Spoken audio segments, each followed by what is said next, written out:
Hello guys, welcome back to the channel. India में ये delta plus variant के बारे में कोई बात नहीं कर रहा है इतना खुल के, तो मैंने सोचा मेरे वीडियो के थ्रू आप इस चीज़ के बारे में अच्छे से जान सके, क्योंकि जो भी न्यूज़ चैनल्स हैं या पेपर्स हैं उनमें कोई न्यूज़पेपर्स में इतना कुछ खुल के बात आती नहीं है। तो गाइस, सबसे पहली बात तो आप जैसे इसमें देख सकते हैं कि ये जो डेल्टा प्लस वेरिएंट है ज़्यादा ट्रांसमिसिबल है और इसमें हॉस्पिटलाइजेशन रिस्क भी बहुत ज़्यादा है कंपेयर जो अल्फ़ा वेरिएंट जो पहले का था।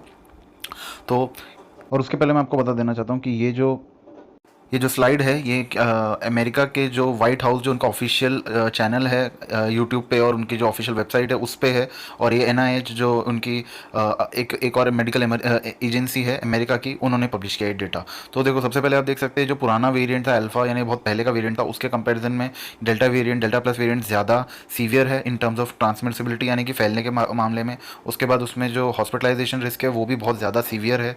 जो लैब टेस्ट है वो भी बता रहे कि ये पहले के कंपैरिजन में जो लोगों में ज़्यादा पाया जा रहा है ये तरीके का नया वेरिएंट। अब ये जो आप पढ़ रहे हैं इस चार्ट को ना थोड़ा आप अच्छे से समझिए, क्योंकि ये थोड़ा अलग है। ये आप जो सोच रहे हैं पहले ये रेड जो बढ़ रहा है और बाकी का मतलब सिर्फ ये रेड अभी अभी बढ़ रहा है, पहले कुछ भी नहीं था, तो ऐसा कुछ नहीं हो। जो पहले आप ग्रे एरिया देख रहे हैं ना, ये पूरा का पूरा 100% ग्राफ है। 100% में से अभी अभी में पिछले कुछ समय में जो रेड वाला है जो डेल्टा वेरिएंट है ये यूके का है, लंदन का स्पेसिफिकली।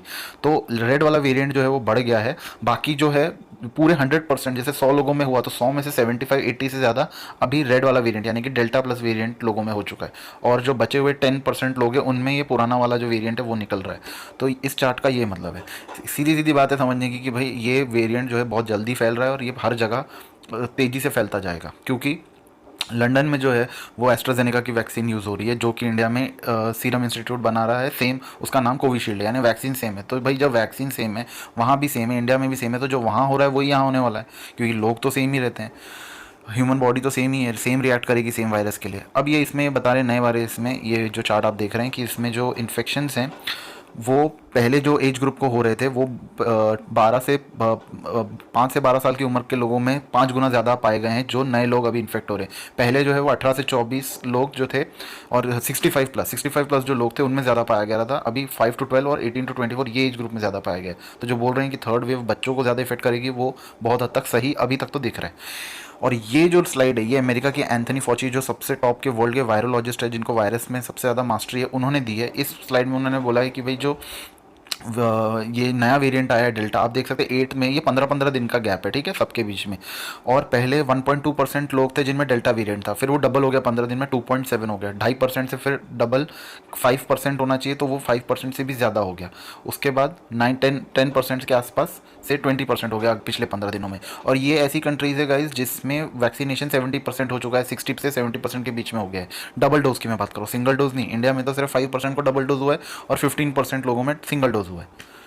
अब ये जो स्लाइड है इसमें बता रहे जो एग्जिस्टिंग वैक्सीन है वो कितनी एफिशिएंट है अभी वाले नए वेरिएंट के लिए। तो वो बोल रहे थे कि फाइजर की जो वैक्सीन है वो 88% है, वो भी दोनों डोज के बाद। 93% जो है वो ये वाली दूसरी जो वैक्सीन ये अल्फा वेरिएंट है उसके लिए इफेक्टिव फाइजर की।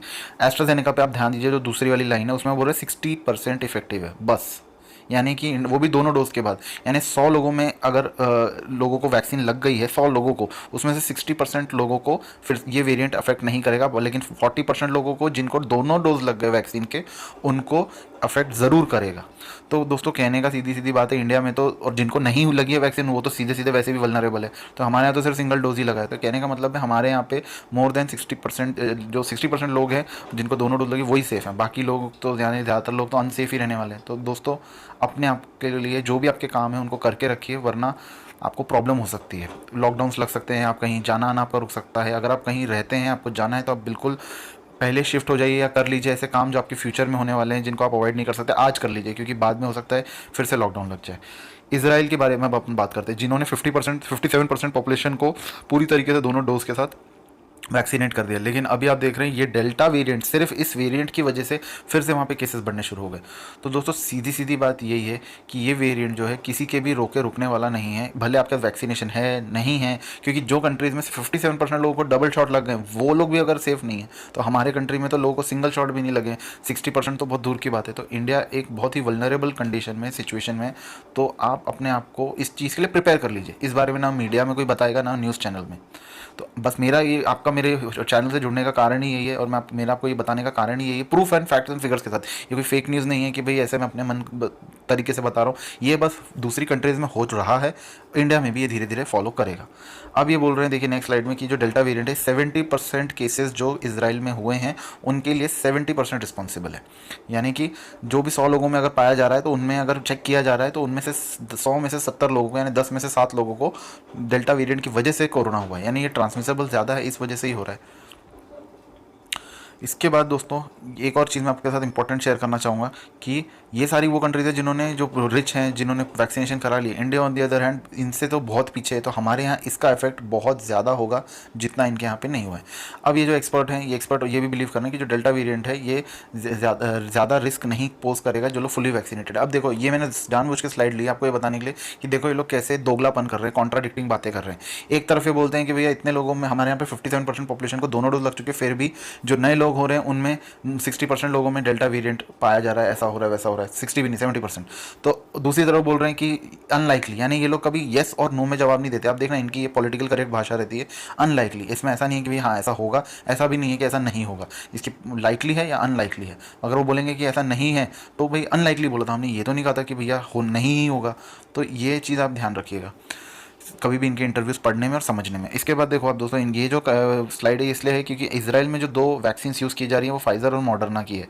यानी कि यहाँ पे जो मैंने आपको शुरू की स्लाइड बताई थी जिसमें वो बोल रहे हैं कि 93% इफेक्टिव है फाइज़र की वैक्सीन, तो डेल्टा वेरिएंट के लिए। तो ये वो वैक्सीन है जो इसके लिए 93% इफेक्टिव है, और जो कि इजराइल जैसी कंट्री ने 57% लोगों को दे चुकी है वैक्सीन।